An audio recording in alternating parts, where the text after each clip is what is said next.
Good morning, good morning, good morning, ladies and gentlemen. It's time to wake up, wake up, wake up. We are waking up like we always do by reading Napoleon Hill's A Year of Growing Rich. And we are on week 39, Learn from Defeat. Learn from defeat. Every adversity, even failure, and every unpleasant experience carries with it the seed of an equivalent benefit, which may prove a blessing in disguise. Failure and defeat are the common language in which nature speaks to all people and brings them under a spirit of humility so that they may acquire wisdom and understanding. A wise man once said that it would be impossible to live with a person who had never failed or been defeated in any of his purposes. This same man discovered that people achieve success in almost exact proportion to the extent to which they meet and master adversity and defeat. And he made another important discovery. The truly great achievements were attained by men and women past the age of 50. And he expressed the opinion that the most productive years of men and women engaged in brain work were from 60 to 70. Abraham Lincoln lost his mother when he was a very young child. No seed of an equivalent benefit in that. There is no seed, some might say. But his loss brought him a stepmother whose influence fired him with ambition to educate himself and rise in life. Marshall Field lost his retail store in the Great Chicago Fire, and with it almost all his money. Pointing to the smoldering ashes, he said, "On this very spot, I will build the greatest retail store in the world." The great Marshall Field and Company, which now stands at State and Randolph Streets in Chicago, testifies that there is the seed of an equivalent benefit in every adversity. Sometimes it takes courage, faith, and imagination to reveal that seed and germinate it into the full-blown flower of benefit, but it's always there. Consider, for example, the case of Michael L. Benedum, who at age 86 was the world's greatest all wildcatter with a personal fortune that numbered in the hundreds of millions. Ask him the secret of his success, and Mike Benedum would tell you, "I learned to keep right on going when things get tough." For example, he had barely made his first fortune when he took some bad advice and lost his shirt.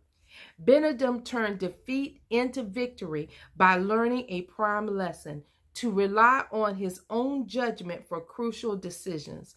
Consequently, he kept right on going to discover new oil reserves that exceeded the total petroleum used in all of history. Adversity hit him again when he failed in an attempt to find productive oil reserves in the Philippines. Benedum bounced back, saying, "It's all part of the game. You can't find oil everywhere. If you did, there will be no wildcatting." Our American society is replete with examples of people who achieved fame and fortune by overcoming adversity. Even physical ailments and handicaps need not impede you, as evidenced by Franklin D. Roosevelt, Theodore Roosevelt, Helen Keller, and Thomas Edison. Learn from defeat, as did Richard M. Davis of Morgantown, West Virginia, who fought his way up in the coal mining business only to lose everything, including his home and his furniture, in the Great Depression. He learned that his reputation, which he salvaged by refusing to go into bankruptcy, was his greatest asset. With this alone, he overcame the challenge of adversity and paid off all his considerable debts. Davis became the president of the Davis Wilson Coal Company in Morgantown, and in addition to possessing great wealth, was one of the recognized leaders in the fight for international peace. You too can ride the success beam by learning to discover and build on the seed of an equivalent benefit in each of your setbacks. Two important facts of life stand out boldly. One is that defeat in some form inevitably overtakes each of us at one time or another. The other is that adversity brings the seed of an equivalent benefit, often in some hidden form.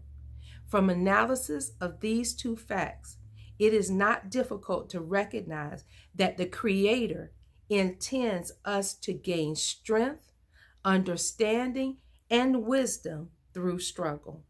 Adversity and defeat cause us to develop our wits and go forward. It is often difficult for us to recognize the potential of an equivalent benefit in our adversities while we are still suffering from the wounds. But time, the greatest of all healers, will disclose them to those who sincerely search for and believe they will find them. Let me read that one more time because I want you to get that. It is often difficult for us to recognize the potential of an equivalent benefit in our adversities while we are still suffering from the wounds. So that means while it's still fresh, we're not looking at the benefit. We can't see the benefit. All we're seeing is feeling the pain.